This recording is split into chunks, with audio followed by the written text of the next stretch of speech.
Hello, welcome to Shelby Radio. I am Shelby Carino, and this is episode number 691. And this is going to be about the sacred weight of holding space.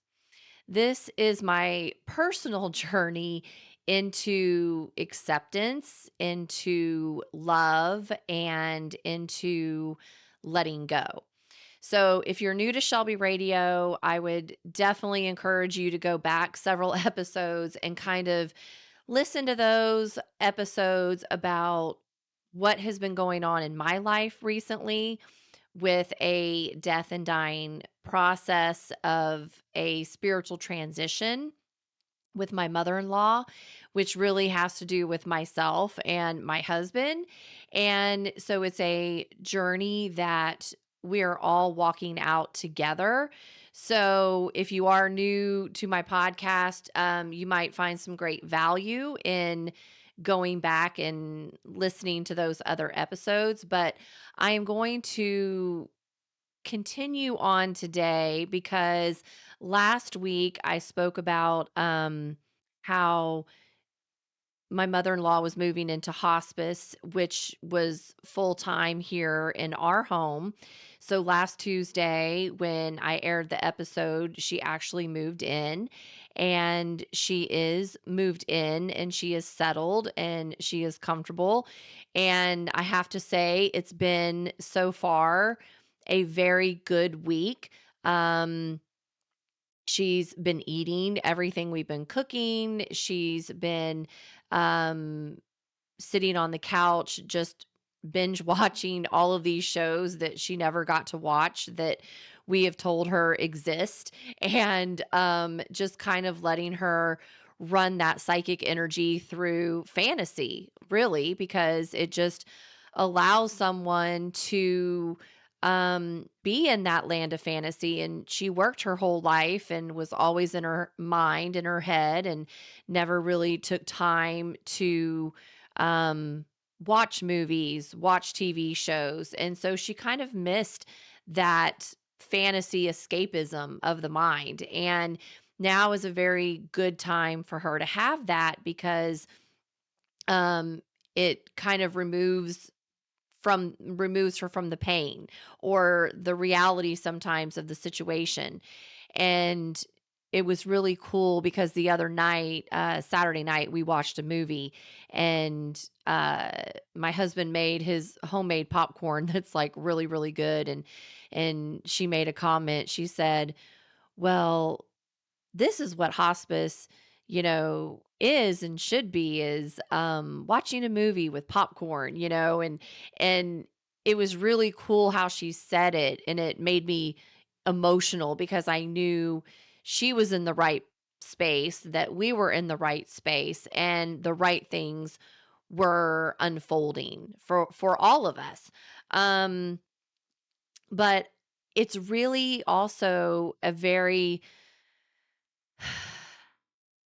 trying time in the space of energy holding, especially for myself because I am a medium and this is like what I do. And so now it's like 24/7 inside the house. But fortunately for me, I've done so much work alongside her all these years. Also, of course, with my husband, because that's his mother, that I'm very surprised about how well I'm holding up so far in the energies. So that tells me, how much has actually moved through. But what I will say is if you've never had someone or loved move into hospice, especially move into your house in hospice, um man, talk about speed of implementation. The first couple of days, our doorbell was ringing nonstop because if you think about it, they have to have speed of implementation because they're living in your home, and these are people that are, usually dealing with something of a terminal illness. So it's not like you have time to wait, hours and days and weeks, for something to deliver. So, I mean, the minute it was made and the decision that she was coming to our house and she was going to be undergoing hospice care, I mean, the bed arrived, the oxygen stuff arrived. I mean, the shower chair, the medications, the gauze, anything that you can think of that somebody might need while they're in hospice, I mean, it came. And so I'll do another whole episode on all of that, but the first 3 days, I will say that Joe and I were just like, "Oh my god, if the doorbell rings one more time," because it was just so much coming in at one time. But where the beauty in that was, is I said to him, I said, "Well, just remember this feeling right now of how quickly everything is happening and coming in, because that's what our new normal of life is going to look like when we are through this process and everything we have programmed for shows up. It's going to show up just as quick." So, even in this moment with his mother and hospice, we were able to get the energies in of speed of implementation, because the universe doesn't know if the doorbell is ringing because we're getting deliveries, for her, or, whether it's deliveries and information for ourselves. Like, the universe doesn't know. It just knows the energy is happening. So I thought that was actually kind of cool. So it's really been a huge week. And I do feel today is the day that I need to talk about that weight of holding that space, since I've been doing this now for a week in our home. Okay. So I want to transmute those energies through this episode. But I just want to take a moment for anybody out there who is currently in that space of holding energy for someone, physically, emotionally, and spiritually. Just it's hard, especially when you're in your own sensitive space. So I see you, I hear you, I feel you. I'm in it with you. And it's all perspective and how we handle that sacred weight of holding space inside of our own space. Okay.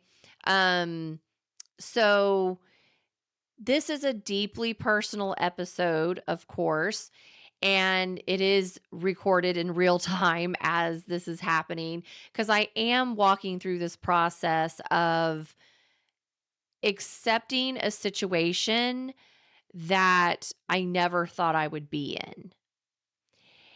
Yet somehow I know that I'm exactly where I need to be in this moment. And so if I am feeling that way, I bet my husband probably feels the same way. I bet his mother probably feels the same way. And it doesn't matter how much you plan for something, our soul is going to do what it's going to do. Our spirit's going to move the way it wants to move. And sometimes you just have to get to that place of that acceptance. This is what it is. This is how it is. And it doesn't matter what you try to do to change it. All you can do is move through it. And all you can do is prepare for the movement through it. And that's what I know Joe and I have done with his mother all this time, is preparing for the move, right? So let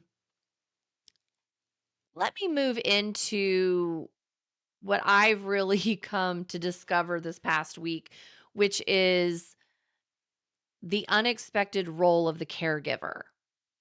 Now, let me back up a little bit, because, my dad died November of 2023, a week after his birthday.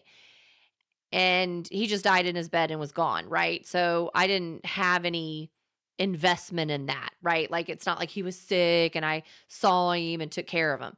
And then of course my mother's still alive and I'm estranged from her, so I'm sure my sister will have to deal with all of that, with her when the time comes. And so in my mind and belief system, I was at, oh, well, I'm never going to have to take care of a sick parent because my dad's dead and my sister will probably handle my mother. Um, and so this is this space for me of that unexpectedness of moving into a role of the caregiver that in my consciousness I never thought I would be in. Okay. So the way I feel about that is a couple of things. I'm naturally, honestly, a caregiver. I'm naturally compassionate, believe it or not. I am. Even when I have my moments of like, oh my God, I can't do this anymore. Da, da, da, da. But at the end of the day, I always fall back on compassion because I've always been about people. I've always been about wanting to help people. I've always been about um, seeing things in others that maybe others don't see because they don't get to that space of compassion. And so but I've always been that way. I've always moved from that space of love, that space of compassion, the space of if that were me, how would I want to be treated? And yet at the same time, I've had to learn that sometimes I can't put my will on others, right? And so there's like this delicate balance that I've had to learn in the caregiver role. So like when his mother was in the facility, everybody else was involved and I had to take a step back. So it wasn't like I was going up there every day and giving home cooked meals and this, like that wasn't my role. That wasn't appropriate for me to do. But now that she's here, then this is in our home. I am the female of this home. I do run the energies of this home. And so therefore I assume a different role now because it's in my home. And so I know what those boundaries are that I've had to learn through time. Okay. So now that I'm in this role in our home with that caretaker energy, um, this isn't just about a physical journey of taking care of someone necessarily. It's the spiritual journey towards the transition. So, like in hospice, they have the nurses that come out and check her, right? Just make sure she's good, pain free, blah, blah, blah. And then you have the aides that come out that, help give the showers and hygiene and stuff like that. And then of course my husband and I are cooking, which has actually been very good for us because we have been eating out so much, when she was in the facility because there was like so much going on. Like we were just too tired to cook, but honestly the beauty in all of it is now that she's here, like we're eating 3 times a day cuz she needs to eat 3 times a day. Like so, caretaking for her is helping us caretake for ourselves, right? So it's really interesting. Um, but yeah, it's the caretaker isn't just the physical piece, like I said, because a lot of the physical pieces are taken care of. It's the spiritual journey, right? Towards the transition. So energetically, because I am so sensitive and I am a medium and I know her so well, and of course I know my husband, and then I'm also very much personally tied into this, then I float back and forth between the personal space of the role and then the mediumship space of the role to make sure that that spiritual journey as she's moving in that transition is protected and it's sacred and it's peaceful. And that's something that I have wanted for her. And honestly, probably she wants for herself because since she's been here, she has mentioned how peaceful it is here. Um, how long she's been able to sleep through the night with only getting up once, to use the bathroom, and her phone's not going off all the time. She's just able to be, which is what, in my opinion, we all deserve. We deserve to just learn how to be that Buddha and not be bombarded all the time with noise. And so even in the facility, the nurses were always coming in the middle of the night. She wasn't able to get sleep all the way through, or, people were yelling down the hall, help me, she said, or, there was just always a distraction. There was always noise.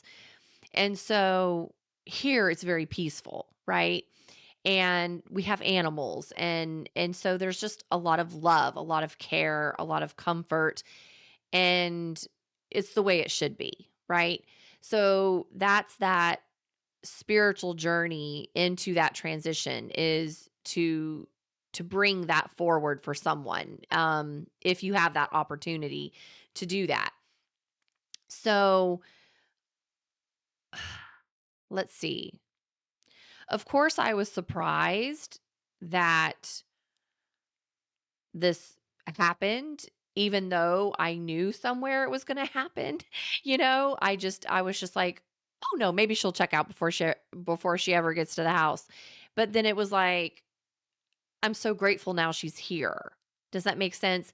Because there's so much more healing happening for everybody. And it's not even like that we're having to talk about it. It's just being in the presence of each other. There's just a quiet, peaceful knowing that healing is occurring on all levels, whatever that may be.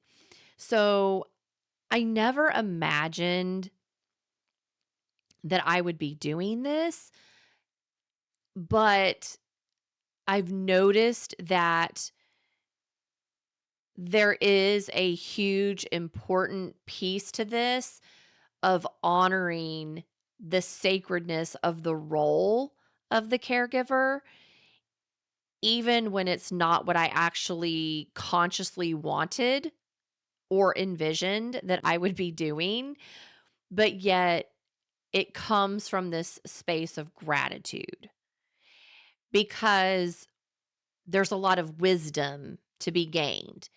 And I even told Joe, I said, when all this is said and done, she's going to be more at peace, in her transition. I'm going to be more at peace in my transition. He's going to be more at peace in his transition. And, whatever those transitions are for any of us, right? But at the end of the day, I know that my head can go on my pillow at night and I know I've done right by her, which means I've done right by myself, which means I've done right by my husband. And any person that's ever come in to my life, I've always been that way. I've always, what I call, left people better than how I have found them. And that's just who I am. And that's who I am proud of, because that is that caregiver in me, that I leave people better off than when they ever set foot in my path. And that makes my soul peaceful.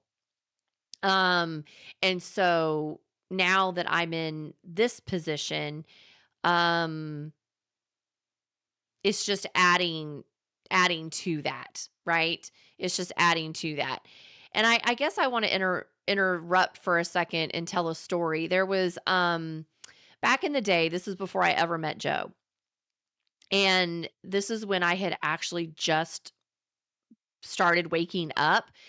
And I had met this guy. He was actually 10 years older than I was. I've mentioned this story briefly, but he was 10 years older than me. And I was living at my parents' house after my divorce. I was working out at a gym, this little hole in the wall gym in this small little town. And he and I just kind of started talking because he was the owner of the gym, and we were just vibing, right? We were just vibing back and forth, yada, yada. So we kind of had this several month kind of whirlwind, energetic, sacred type of interaction. Okay. Lots of sexual energy, lots of spiritual energy going on. And he was kind of in a conundrum in this other relationship. And it was just kind of like this whole weird, I don't know, this weird dynamic. But I knew who he was. Okay. That's just kind of a gift. I can meet someone and I'm just like, oh, I know who they are. Well, at some point, I felt with him like he didn't see who he was, if that makes sense. So there was a point in time in that several month span that I had created this little mini scrapbook for him when we kind of parted ways and I went on with my life and he went on with his and, whatever it was that happened. And I created this little scrapbook of all of his good qualities, like all of these, really great things about him. Years later, and I'm talking years later, 5, 7 years later, I can't remember. It was a long time. I remember I'd moved out of my parents' house. I was finally back on my own again. I was living in my own house. Um, and I was sitting on the couch one night and my phone rang and it was him. And he said to me, he said, "Shelby, this is Gary." And I was like, "Oh my." I was like, "Hi." Cause I didn't have his number in my phone or anything anymore. And he said, "I just, I wanted to call you because do you remember that scrapbook that you made me?" And I said, "Yes." And he said, "Well, I have kept it in a safe all this time." And he said, "And I kept it there because I didn't want the girl he was dating to see it because she would have ripped it up." And that scrapbook had nothing to do with me. It was all like him, right? But I created it. And he said, "And I just went into my safe and I saw it and I got it out because he and the girlfriend were, broken up at that point.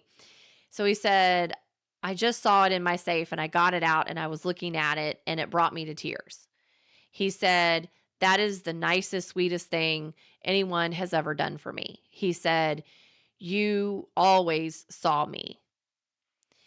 And I said, "Well, of course I did. And that's why I gave that to you because I wanted you to see yourself." And he said, "Well, I just wanted you to know that was the most special thing someone has ever made me. And I just needed to call and tell you that." And I said, "Okay." And it was a very short conversation. And I was like, wow. Well, fast forward, he had actually come down with bone cancer. And when I found out that he had the bone cancer and that he had lost his house and he had to move in with his mother who was still alive, and I knew his sister, so I would talk to his sister, and when I was on the phone with her, I would hear him in the background in the bedroom just screaming in pain. And um but I always held that piece of I met him, I knew who he was, and our spirits crossed paths for a reason. And even in that moment of his transitioning, he had that piece in him that he knew someone knew who he was. Someone saw him at a level that maybe had never seen him at that level before. And somewhere that just gave me peace, right? It gave me peace when he crossed over. That I knew that was something I was a part of, that I gave to him. I care that caregiver in me, right? So, and it takes us having to move out of anger so we can move into acceptance, so we can move into compassion, so we move into love.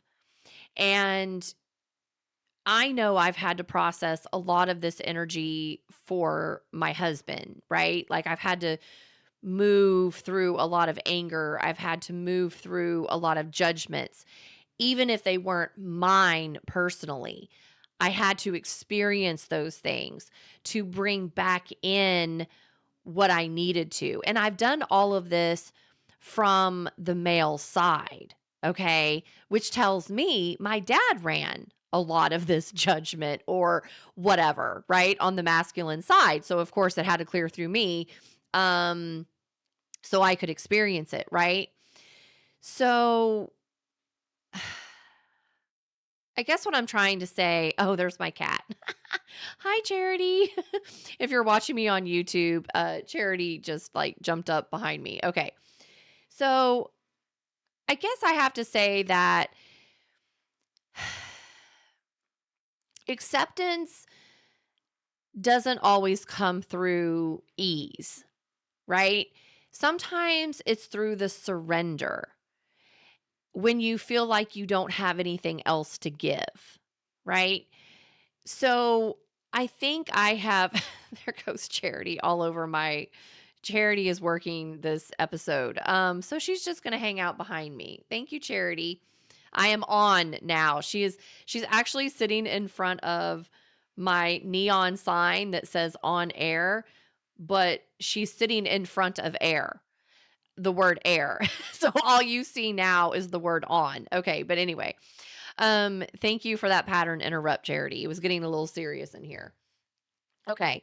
So, yeah, acceptance doesn't always come through easily, right? Sometimes when you get to the surrender and you feel like you're just done, you don't have anything else to give, that's when you finally get to acceptance. So there was something last week for me when the actual move in happened that I just went, okay, I don't have any more to give. I am now giving of my home, right? I am giving of my space. I am giving of my time. I am giving of my love. I'm giving of my comfort, right? So I got to acceptance pretty quick, right? It's like it doesn't take long to get there when it all just kind of comes in at once. So I just feel like that was important to say for whatever reason, and I know I'm still kind of a little discombobulated, but, now let me move into this piece. Um, when someone is in a transition, whether it's spiritually, physically, emotionally, mentally, financially, somewhere the soul speaks louder because that energy is getting rustled, right? It's moving. It's in motion. So it kind of gets loud, right? Because they start releasing these energetic layers of themselves. It could be belief systems, it could be emotional releases, just it's things release, okay? Well, as a medium, and if you haven't taken my mediumship course, I highly recommend it, okay, as well as the other 11 courses because they all go together. Um, but for me personally, in the energy of transition and what this means to me as a medium, I feel those energetic shifts very intensely. And I even told Joe yesterday morning, I said, I have been feeling all of this so deep, but I'm so good at not showing how intensely I'm processing because I can just continue to flow, right? I just continue to move on. But at the end of the night, when I go and take a bath, that's the time where I let go. And I'm spent. I can't handle any more energy. I can't have someone ask me a question. I cannot problem solve. I cannot do any of that because I'm done. Like that energy of the day, that quotient is done.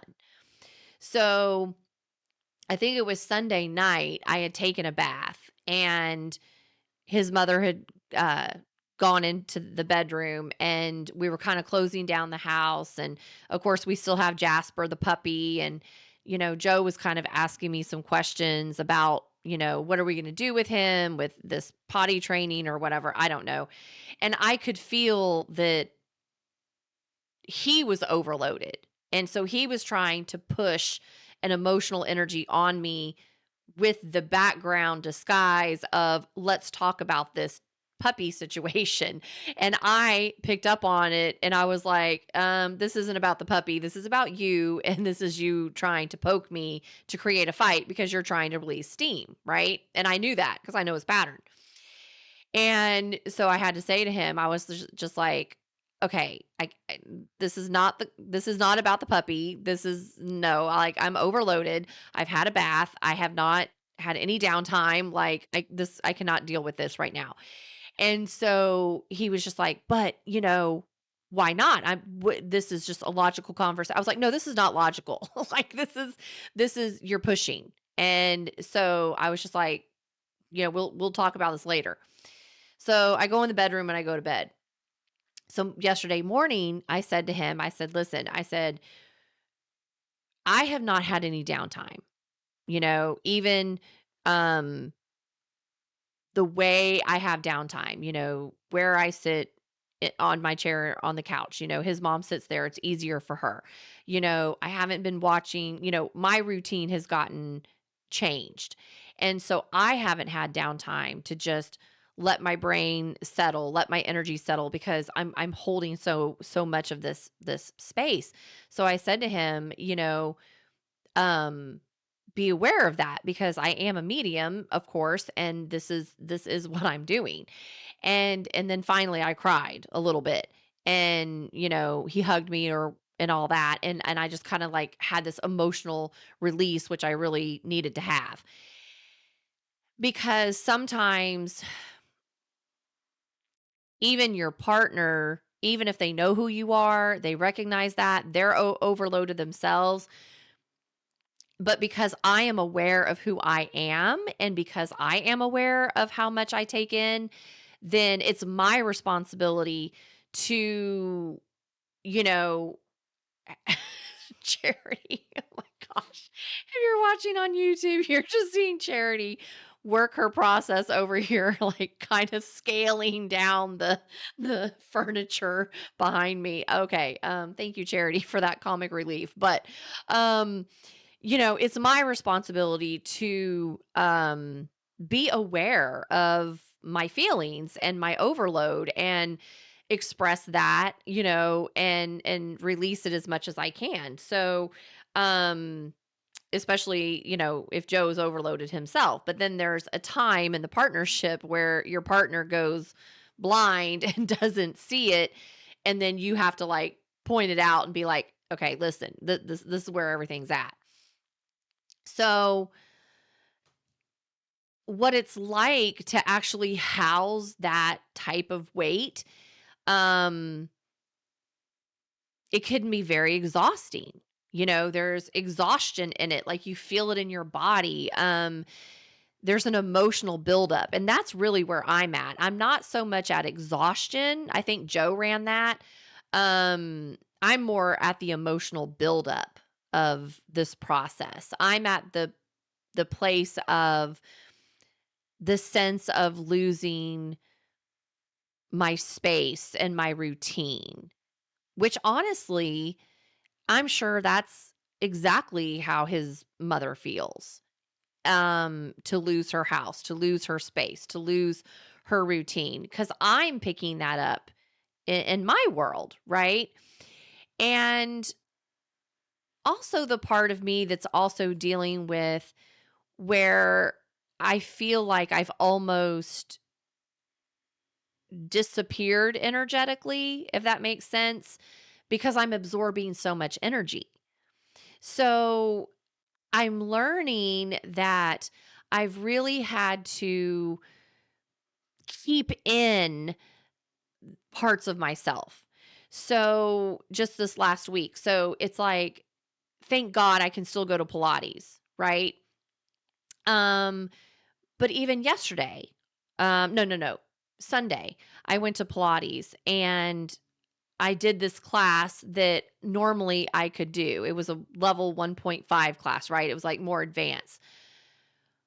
But because I have all of this emotional buildup in me and my body is taking it on, when we were doing all these exercises in the class, I was just like I just wanted to stop and cry because my body was hurting. I couldn't hold myself up the way I could have done, like it literally felt like I had never walked in the studio before. And then I was like beating myself up mentally, like, why did I sign up for this? I know I'm in a very sacred space. I know my body's very fragile right now. I know I don't have that kind of stamina at the moment. Why? Why did I do this to myself? Right? Why? Because it was like a beating. And then I realized, well, that might be how she feels too. To be trapped in that body and not like your mind says, "Oh, I can do this," but your body is saying, no it can't." And that's really how I felt when I was at Pilates on Sunday. And so this is all a part of that energetic buildup. It's a part of that emotional buildup. It's that piece of losing your space, losing the routine, disappearing from yourself energetically, and then having moments where you come in and go, okay, wait a minute, this is who I am. And so I have to say that I'm been very proud of myself that I'm staying on top of my podcast, even though it's only been a week. A lot, all of the energy came in at one time and I'm working it through, right? Like it all showed up and I still was able to go to Pilates. I was still able to create a new ad for my Facebook marketing. I was still able to get my podcast and reels done and my emails done. And so I have to say, I'm very proud of myself, because that's the part in me that said, I refuse to disappear energetically. My energy is somewhere, but I refuse to disappear energetically all the way, even though I'm absorbing so much. So, this part of me having my business, my podcast, moving into marketing now, with my curriculum, it has kept me from actually losing myself. So that's why I tell people so much, especially women that are looking to be in the relationships. I'm like, please find yourself first energetically. Please build something for yourself, because if you're an empath and then you get into that relationship or you get into a caregiver role, you lose yourself in the caregiving role, right? Because you're taking care of someone else, whether it's children, whether it's, like a parent like we are, or a family of some sorts or whatever, right? Like you get caught up in that role of caring for others. And if you don't have something for yourself that you've built that can honor your psychic energy, your mediumship energy, your personality, your gift, then you're just constantly always in the caregiver role. And then one day you sit back and go, well, where am I? What did I create? Where am I? And fortunately for me, I have the Queen of Total Wellness. I have Shelby Radio, and it's sacred to me and it's important to me. And it's what I hold on to in these moments when my mediumship aspects of myself get so much that I can remind myself Shelby does exist over here. And when I step into my office, I go, yes, this is me. This is where Shelby is. But if I step out of my office and I go into a caretaker role like I am right now, I become that role because I'm a shapeshifter. I move and flow with the energy that is around, okay? But it is so important to remind yourself, who you are as an energy, okay? So, I've learned that there is a difference between being a spiritual teacher in theory and then also being a spiritual teacher in practice. And that is probably one of the things I'm most proud of with myself is that everything that I talk about on Shelby Radio is because I've been in the practice of that learning, of that wisdom, of that experience. I have a curriculum that is stemmed from my practice of my spiritual teachings of myself, right? Like it's no theory. It's literally like, hey, y'all, this shit's real. And I even made a t-shirt back in the day when I was doing merch. I created one that said, this shit is real, like, so it's work, like that's why I always tell people that you can play in the energies, but it's actually work. If you're not working the energy, then you're just theoretically being spiritual. Okay. You have to practice it. You have to work it because it's you. And this is the sacred, what I call the grunt work of standing in the middle of death, standing in the middle of love, standing in the middle of boundaries, standing in the middle of care, because it's really about you. But when you're in that caretaker role, like I am right now, and my mediumship is, you know, intensified, then there's more of that grunt work because I am in the middle of a real time spiritual transition of death, not just, with my mother in law, moving towards exiting physically, but the death of my twin flame energy with Joe, of us being in that denser, darker energy. That's that death energy that he and I are letting go of. And we're standing in the middle of that. What is love? What is boundaries? What is care? How do you do all of that? Because again, he and I both are coming out of these shadows, and so is his mother, and we're in this triangle together, releasing, right? So you want to get to spiritual practice. You want to get to the grunt work because that is what creates the lasting change, right? So I've realized that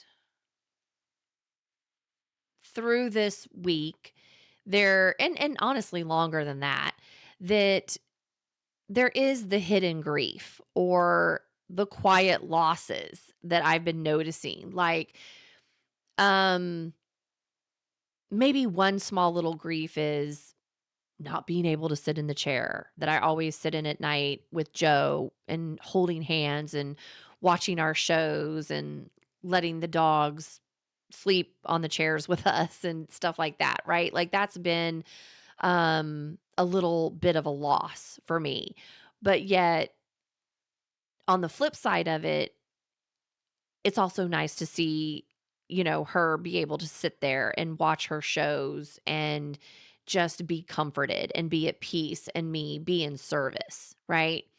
Um, but yeah, so that's kind of like that little grief, right? That that's an important part in my world where I decompress that I haven't been able to do, right? Um But there's an invisible cost sometimes of holding space.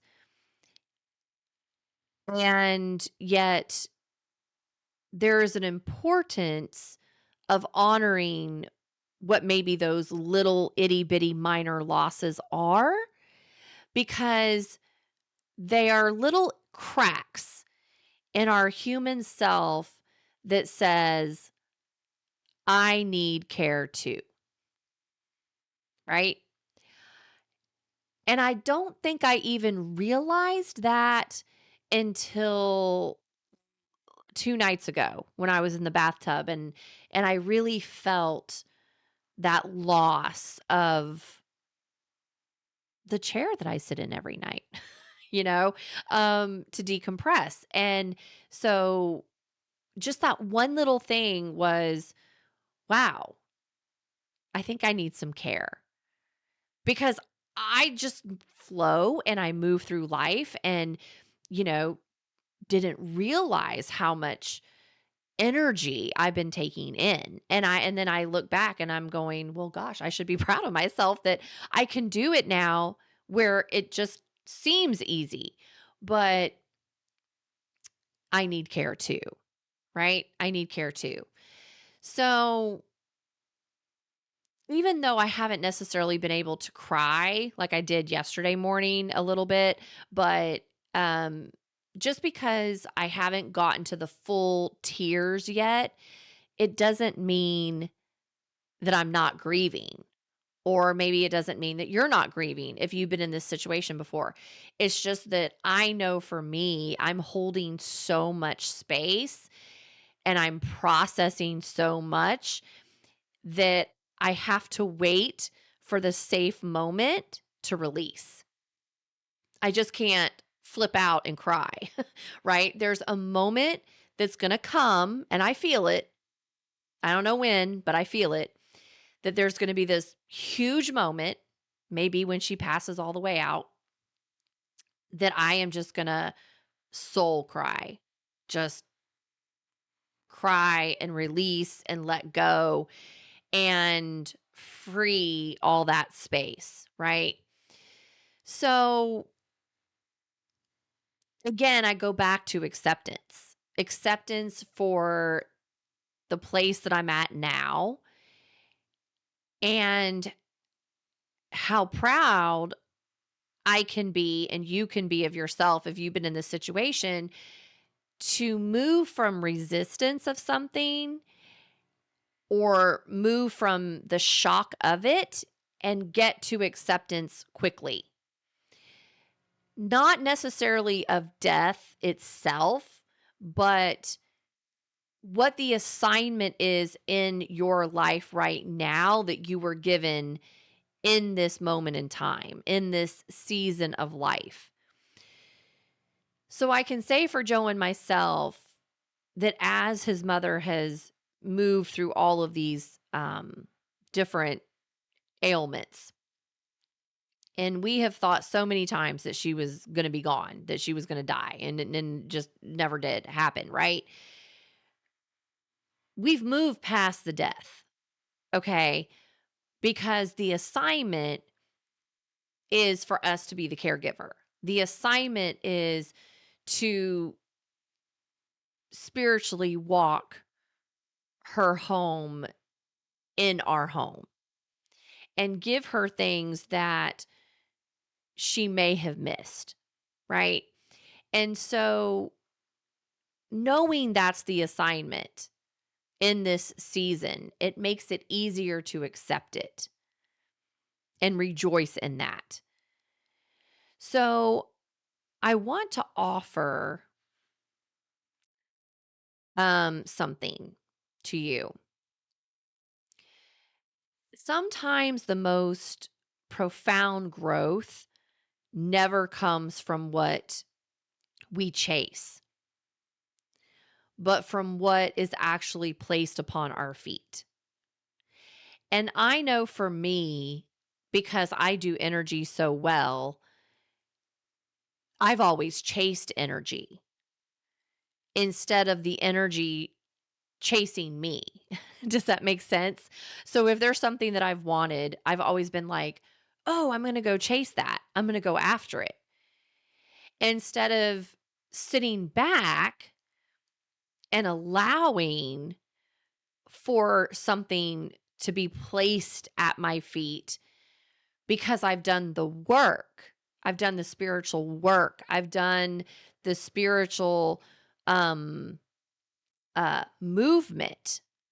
I've done the spiritual practice to where it can come and now lay at my feet. Instead of, in theory, in my mind, saying that I've done it and then expect it to be laid at my feet. No, it's now, no, I've done the work. I've done the practice. I've done the transmutations. I've done the reframes. And so I've learned that in this profound growth, it really isn't about what I've been chasing.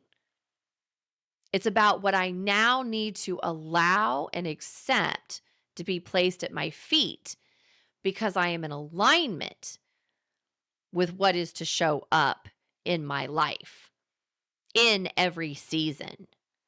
And that's a good place to be. And as I reflect back over a decade of this journey since I woke up in 2011 energetically, I'm so grateful that I created my curriculum. I am so grateful that I created a podcast that was a dream that I never thought I would learn how to do. um those are the things that I look back now in this wisdom of where I'm at and go, I have taken care of myself as the caregiver to self through time because this is the sacred space of myself that I hold for myself. So if I ever have to hold that space elsewhere because I am a medium and I do God energy, then I always have a home of myself to come back to. And that's pretty powerful. So I want to encourage you or even invite yourself to explore in your life, where are you being asked to accept something that may be unexpected? Or what is awakening inside of yourself? Is it compassion? Is it patience? Is it surrender? Is it a level of self-recognition that you need? Okay? What is it? But think about that today. What's coming in that you need to get to this place to accept? Because if you don't accept it, you're fighting it. And if you're fighting it, it takes a lot of energy to fight because you're blocking the blessings. And I have said this many, many times to clients. Stop blocking your blessings. Accept what is, be good in the moment of what is, and release it in due time. But acceptance is the key to everything else, to the compassion, to the patience, to the surrender, to the self-recognition. Always remember, and I've am realizing this, if we are all caretakers in some capacity or you're in a caretaking role, the one who holds the space also at times needs the space held for them. And that's probably one of my biggest wisdoms. If you're holding space for others, please know there comes a time when that space needs to be held for you. So you can continue to release, to let go, to have the energy, to have the stamina, to continue to give, to continue to care, to continue to hold space.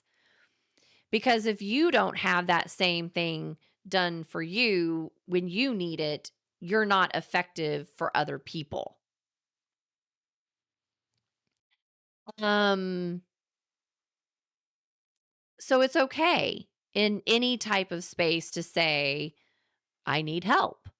Or even if that help might be you need 10 minutes alone to just take a breath, to cry, to journal, to get some fresh air, whatever that is. Just whatever season of life you're in, whatever you may be experiencing, accept it.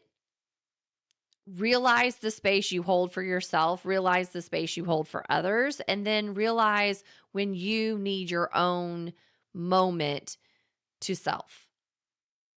Because as we continue to move through these transitions into fifth dimension, into this golden age, the energy is going to be more intense.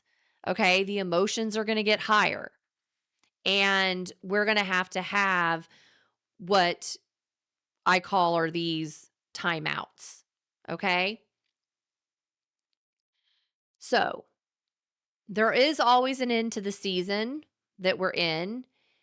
Everything is temporary, right? Our body is temporary, our mindset is temporary, our belief systems are temporary, the energy is temporary. Um, but the love we gather in those seasons and the lessons that we get in those seasons, those are the things that stay. Those are the things that remain. And my mentor always said this in her teachings is anytime you're about to make a spiritual shift, especially, um, preserve the positive learnings and take those with you because those come from the love and the lessons that you have been taught. Okay. So honor what you're currently holding space for now.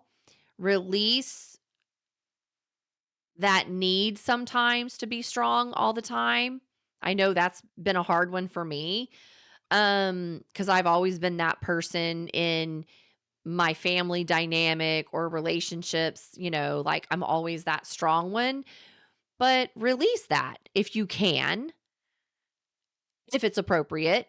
If it's not appropriate, don't release it yet, cuz you're using it. Um but there is this mantra that you can say to yourself, which is I accept the sacred role I've been given, even when it challenges my strength.